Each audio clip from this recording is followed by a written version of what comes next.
SME ঋণ বিতরণে সরকারের নির্দেশনা মানছে না ব্যাংকগুলো। গেল অর্থবছরের চেয়ে ৬০০ কোটি টাকা কম বিতরণ।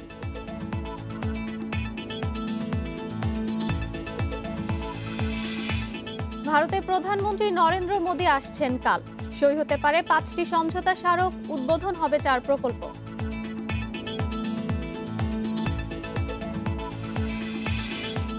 স্বাধীনতার ৫০ বছরে যুক্তরাষ্ট্রে ডেনিমের প্রধান রপ্তানিকারক বাংলাদেশ। সবচেয়ে বড় রপ্তানির বাজারও দেশটি।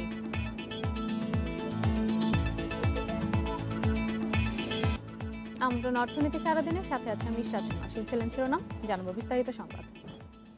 ক্ষুদ্র ও মাঝারি উদ্যোক্তাদের ঋণ দিতে সরকারের উদ্যোগ থাকলেও নির্দেশনা মানছে না ব্যাংকগুলো। বিতরণ ব্যয় তুলনামূলক বেশি হয় এসএমই খাতে ঋণ দেওয়ার আগ্রহ কম বলছেন ব্যাংকাররা। গেল অর্থ বছরের তুলনায় এবছর ঋণ বিতরণ কমেছে ৬০০ কোটি টাকা। উদ্যোক্তাদের ঋণ পাওয়া নিশ্চিতে নজরদারি প্রয়োজন বলছেন বিশ্লেষকরা। কয়েক বছর ধরে ভালোই চলছিল আব্দুল্লাহ আল মামুনের আইটি ব্যবসা, কিন্তু করোনা লকডাউন শুরু হলে ব্যাপক ক্ষতির মুখে পড়েন তিনি। অফিসের ব্যয় বহন করতে না পেরে এখন ব্যবসা চালাচ্ছেন বন্ধুর অফিস থেকে। এ অবস্থায় ঋণের জন্য ব্যাংকের শরণাপন্ন হলেও কোনো সাড়া পাননি মামুন। যেহেতু করোনাকালীনের জন্য ফান্ডিং এর প্রবলেম, তো আমরা তো ব্যাংক থেকে কোনো লোন টোন পাচ্ছি না। ৪ জন গ্যারান্টর সহ ঋণ দেওয়ার ক্ষেত্রে ব্যাংকগুলো নানা অজুহাত দেখায় বলেও অভিযোগ ক্ষুদ্র উদ্যোক্তাদের।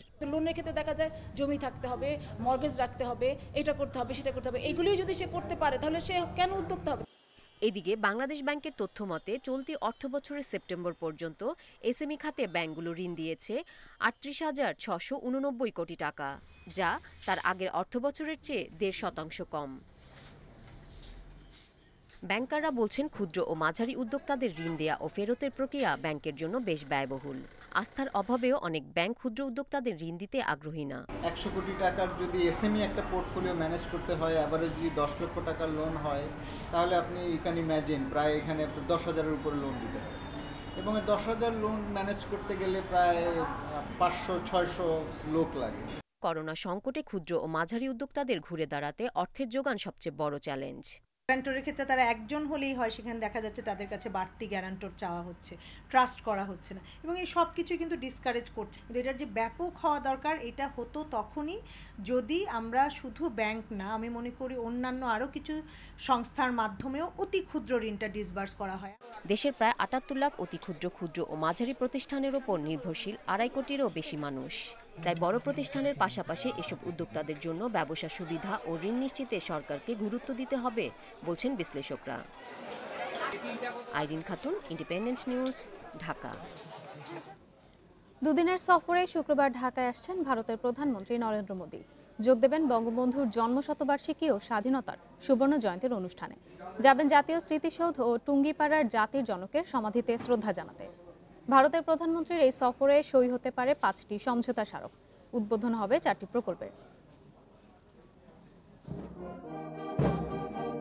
দুদিনের সফরে শুক্রবার সকালে ঢাকায় আসছেন ভারতের প্রধানমন্ত্রী নরেন্দ্র মোদী। প্রধানমন্ত্রী শেখ হাসিনার আমন্ত্রণে যোগ দিবেন মুজিব শতবর্ষ ও স্বাধীনতার সুবর্ণ জয়ন্তী উদযাপনে। পরনে থাকবে খাদির মুজিব কোট। করোনা মহামারীর মধ্যে এটি মোদীর প্রথম বিদেশ সফর। আমন্ত্রিত অতিথিদের মধ্যে শুধু তিনি সাভার জাতীয় স্মৃতিসৌধ, ধানমন্ডি ৩২ নম্বর ছাড়াও শ্রদ্ধা জানাবেন টুঙ্গিপাড়ায় জাতির জনক শেখ মুজিবুর রহমানের সমাধিতে। আমরা আমাদের কন্টিনিউয়াস যেগুলো আমাদের ইস্যু, সেগুলো তো আমরা কন্টিনিউয়াসলি দেন দরবার করছি, সেইগুলো আপনার সর্বোচ্চ পর্যায়ে নীতিগতভাবে কোনোটা সমাধান হবে। তবে আসল মূল লক্ষ্য এই বছরের এইবারের সফরের হচ্ছে গিয়ে যে বঙ্গবন্ধুর শতবার্ষিকী এবং আমাদের স্বাধীনতার ৫০ বছর পূর্তি। টুঙ্গিপাড়ার পাশাপাশি শনিবার ভারতের প্রধানমন্ত্রী যাবেন সাতক্ষীরার শ্যামনগর ও গোপালগঞ্জের কাশিয়ানীর ২ মন্দিরে। তার সফর নিয়ে সেখানে এখন সাজ রব। সফরের শেষ দিন তেজগাঁয়ের নিজ কার্যালয়ে প্রধানমন্ত্রী নরেন্দ্র মোদীর সঙ্গে বৈঠক করবেন প্রধানমন্ত্রী শেখ হাসিনা। তবে এবারও তিস্তা সহ অভিন্ন ৬ নদীর পানি বণ্টন চুক্তি অধরাই থেকে যাচ্ছে। লেভেলের মিটিং হয়েছে, তারা এখনো ফাইনাল করতে পারেন নাই, but it is still working in process. এখনো কে কি দেন দরবার এখনো শেষ হয় নাই এবং সেইটা এখনো চলছে। দেশ হিসাবে আমরা দুই দেশই ঐক্যমত যে এই তিস্তার এগ্রিমেন্ট হবে। কিন্তু এখন তাদের আভ্যন্তরীণ কারণে আমরা এখনো সেইটা বাস্তবায়ন হয়নি আর কি, ওরা আমাদের ডেলিভারি করতে পারে, তবে আমরা তাদের প্রেসারে রেখেছি। দুই সরকার প্রধানের বৈঠক শেষে মেহেরপুরের মুজিবনগর থেকে পশ্চিমবঙ্গের নদিয়া হয়ে কলকাতা পর্যন্ত স্বাধীনতা সড়ক, চিলাহাটি হলদিবাড়ি রুটে যাত্রীবাহী ট্রেন চালু সহ 4টি প্রকল্পের উদ্বোধন হবে। নাফিদা দৌলা, ইন্ডিপেন্ডেন্ট নিউজ, ঢাকা। ৭১-এ যে বাংলাদেশকে তলাবিহীন ঝুড়ির তকমা দিয়েছিল তখনকার মার্কিন প্রশাসন, স্বাধীনতার ৫০ বছরে সেই বাংলাদেশে এখন যুক্তরাষ্ট্রে ডেনিমের প্রধান রপ্তানিকারক। রপ্তানি পণ্যেরও সবচেয়ে বড় বাজার দেশটি। এসব অর্জনকে সক্ষমতার প্রমাণ বলছেন উদ্যোক্তারা। ১৯৭১ সালের ৬ ডিসেম্বর বিজয় যখন দোরগোড়ায়, তখন ওয়াশিংটনে বিশেষ সভায় বাংলাদেশকে তলাবিহীন ঝুড়ি বলেন সে সময়ের মার্কিন নিরাপত্তা উপদেষ্টা হেনরি কিসিঞ্জার। ২০২০ সালের ১ জুন করোনায় বিপর্যস্ত যুক্তরাষ্ট্র। তখন দেশটির পাশে দাঁড়ায় বাংলাদেশের শিল্প গ্রুপ বেক্সিমকো, পাঠায় জীবন রক্ষাকারী পিপিই। এতে কৃতজ্ঞতা জানিয়ে টুইট করেন মার্কিন পররাষ্ট্রমন্ত্রী মাইক পম্পেও। তলাবিহীন ঝুড়ি বাংলাদেশ, সেই বাংলাদেশের নাই। আজকে বাংলাদেশের রিজার্ভ হলো $৪৪ বিলিয়ন। যদিও আমাদের এই ছোট দেশে এত লোক, 18 কোটি লোক, তারপরেও কিন্তু আমরা এখন অনেক দেশের থেকে অনেক ভালোভাবে আছি। রানা প্লাজা ধসে মার্কিন প্রশাসন জিএসপি সুবিধা বাতিল করায় দিতে হচ্ছে গড়ে 15% শুল্ক। তারপরও চীন, মেক্সিকোকে পেছনে ফেলে যুক্তরাষ্ট্রে ডেনিম রপ্তানিতে গত আগস্টে 1 নম্বরে ছিল বাংলাদেশ। করোনার মধ্যেও চলতি অর্থ বছরের 8 মাসে রপ্তানি হয়েছে $450 কোটি পণ্য। 2019 সালে দ্বিপাক্ষিক বাণিজ্য $900 কোটি, 2017 সালে যা ছিল $720 কোটি। বাংলাদেশে $369 কোটি বিনিয়োগ আছে মার্কিনীদের। ব্যবসা বাণিজ্যের উন্নয়নে টিকফা নামে দুদেশের একটি ফোরামও আছে। আমরা স্বল্পোন্নত দেশ থেকে 2026-এ যখন বেরিয়ে যাব, আমাদের কিন্তু রপ্তানি বৈচিত্র্যকরণ, বাজার বৈচিত্র্যকরণ করতে হবে। সুতরাং মার্কিন বাজারে এখনও কিন্তু তার যে পটেনশিয়াল এবং সেখানে যে ধরনের আরও পণ্য রপ্তানি করার যে সুবিধা, সেগুলো কিন্তু আমরা এখনো কাজে লাগাতে পারিনি রেডিমেড গার্মেন্টসের বাইরে। এই অবস্থায় যুক্তরাষ্ট্রে রপ্তানি বাড়াতে জিএসপি সুবিধা পুনরুদ্ধারের চেষ্টা চালানোর পরামর্শ দিয়েছেন বিশ্লেষকেরা। নয়তো মার্কিন বিনিয়োগ বাড়িয়ে নিশ্চিত করতে হবে শুল্ক সুবিধা। পাশাপাশি এসেছে দেশটি থেকে আমদানি করা তুলায় তৈরি কাপড়ে শুল্ক সুবিধা আদায়ে কার্যকর উদ্যোগ নেয়ার তাগিদ। Ruhul Amin, independent news, Dhaka. করমুক্ত আয়ের সীমা 1 লাখ টাকা বাড়িয়ে 4 লাখ টাকা করার প্রস্তাব দিয়েছে অর্থনীতি বিষয়ক সাংবাদিকদের সংগঠন ইকোনমিক রিপোর্টার্স ফোরাম। নারীদের ক্ষেত্রে এই সীমা 5 লাখ টাকা করার প্রস্তাব দেওয়া হয়েছে। বৃহস্পতিবার জাতীয় রাজস্ব বোর্ডের সাথে 2021-22 অর্থ বছরে প্রাক বাজেট আলোচনায় এই প্রস্তাব দেওয়া হয়। অনুষ্ঠানে এনবিআর এর চেয়ারম্যান আবু হেনা মোহাম্মদ রাহমাতুল মুনিম বলেন, কর দেওয়া সহজ করতে কাজ করছে জাতীয় রাজস্ব বোর্ড। ভিডিও কনফারেন্সে যুক্ত হয়ে ইআরএফ এর সভাপতি শারমিন রিনভি বলেন, করোনা পরিস্থিতি আরও জটিল হওয়ার আশঙ্কা তৈরি হয়েছে। আগামী অর্থ বছরে সাধারণ মানুষের আয় আরও কমে যেতে পারে। এমন পরিস্থিতিতে কম আয়ের মানুষকে কিছুটা স্বস্তি দিতে করমুক্ত আয়ের সীমা 4 লাখ টাকায় উন্নীত করার প্রস্তাব করা হয়েছে। এছাড়া নারী ও 60 বছরের বেশি বয়স্কদের ক্ষেত্রে এই সীমা 5 লাখ টাকা করার প্রস্তাব দিয়েছে ইআরএফ। বিদেশি বিনিয়োগ বাড়াতে কর্পোরেট কর হার 5% কমানোরও সুপারিশ করে ইআরএফ সভাপতি।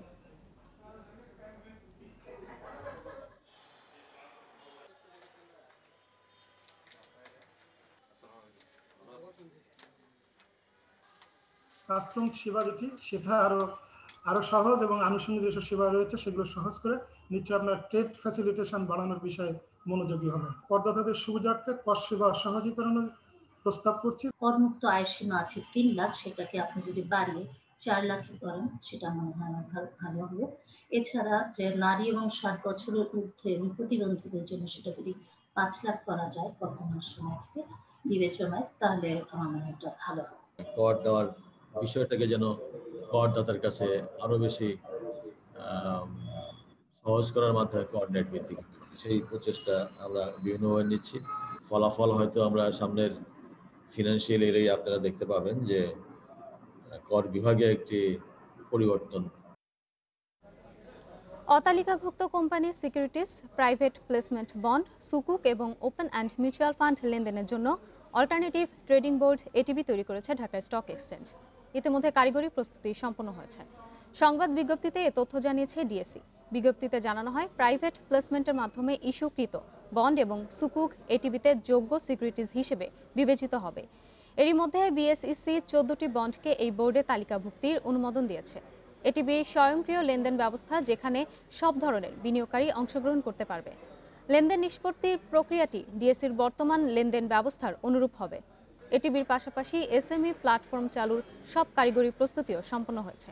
এই প্ল্যাটফর্মে নতুন কোম্পানি তালিকাভুক্তির জন্য ডিএসসি ইস্যু ম্যানেজার ও কোম্পানিগুলোর সাথে কাজ করে যাচ্ছে।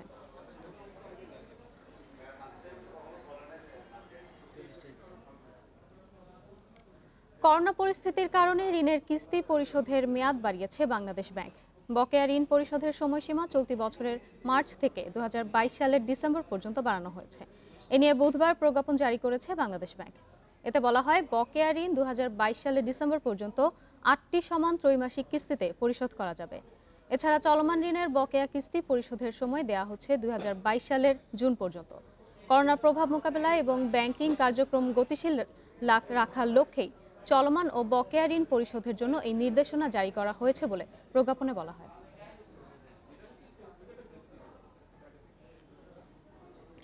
সপ্তাহের শেষ কার্যদিবসে বড় ব্যবধানে লেনদেন কমেছে ঢাকা স্টক এক্সচেঞ্জে। আজ মোট লেনদেন নেমেছে 400 কোটির ঘরে, যা গত এক মাসের মধ্যে সর্বনিম্ন লেনদেন। তবে মূল্যসূচকের সামান্য পতনে লেনদেন শেষ হয়েছে। অন্যদিকে চট্টগ্রাম স্টক এক্সচেঞ্জে কমেছে সার্বিক সূচক, তবে বেড়েছে লেনদেন। বৃহস্পতিবার দিনের শুরুতে কিছুটা ইতিবাচক ছিল ঢাকা স্টক এক্সচেঞ্জের প্রধান মূল্যসূচক, তবে বেলা বাড়ার সাথে সাথে কমতে থাকে পয়েন্টের পরিমাণ। দিন শেষে ডিএসএক্স সূচক কমেছে 2.90 পয়েন্ট।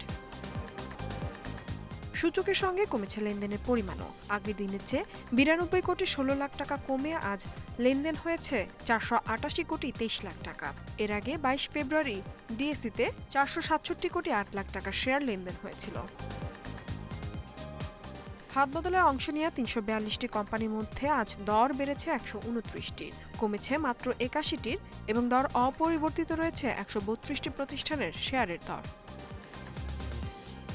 সবচেয়ে বেশি লেনদেনের তালিকার প্রথম অবস্থান আজ ধরে রেখেছে বেক্সিমকো লিমিটেড, দ্বিতীয় বেক্সিমকো ফার্মা এবং তৃতীয় অবস্থানে রবি আজিয়াটা। শতাংশের দিক থেকে দরবৃদ্ধি তালিকার শীর্ষে রয়েছে এনআরবিসি ব্যাংক, দ্বিতীয় জিবিবি পাওয়ার এবং তৃতীয় অবস্থানে বিএনআইসিএল। অন্যদিকে চট্টগ্রাম স্টক এক্সচেঞ্জে সার্বিক সূচক কমেছে 0.01 পয়েন্ট, লেনদেন 27 কোটি 12 লাখ টাকা। ইফাতারা, ইন্ডিপেন্ডেন্ট নিউজ। এবারে জানাবো বিশ্বের প্রধান মুদ্রার সাথে টাকার আজকের বিনিময় হার। অপরিবর্তিত রয়েছে যুক্তরাষ্ট্রের ডলারের দর, বিনিময় হচ্ছে 84 টাকা 90 পয়সায়। যুক্তরাজ্যের পাউন্ডের দর কমেছে, বিনিময় হচ্ছে 119 টাকা 22 পয়সায়। ইউরো দরও কমেছে, বিনিময় হচ্ছে 102 টাকা 41 পয়সায়। অপরিবর্তিত ভারতীয় রুপির দর, বিনিময় হচ্ছে 1 টাকা 24 পয়সায়। সৌদি রিয়ালের দরও কমেছে, বিনিময় হচ্ছে 22 টাকা 74 পয়সায়। দর অপরিবর্তিত আরব আমিরাতের দিরহামের, বিনিময় হচ্ছে 23 টাকা 23 পয়সায়। কুয়েতি দিনারের দর বেড়েছে, বিনিময় হচ্ছে 282 টাকা 73 পয়সায়। কমেছে মালয়েশিয়ান রিঙ্গিতের দর, বিনিময় হচ্ছে 20 টাকা 63 পয়সায়।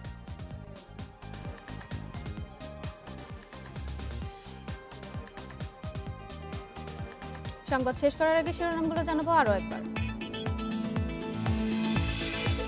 এসএমই ঋণ বিতরণে সরকারের নির্দেশনা মানছে না ব্যাংকগুলো, গেল অর্থ বছরের চেয়ে 600 কোটি টাকা কম বিতরণ।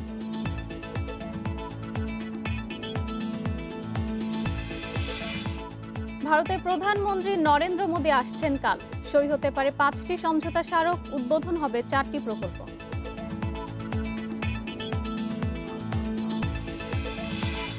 স্বাধীনতার 50 বছরে যুক্তরাষ্ট্রে ডেনিমের প্রধান রপ্তানিকারক বাংলাদেশ, সবচেয়ে বড় রপ্তানি বাজারও দেশটি।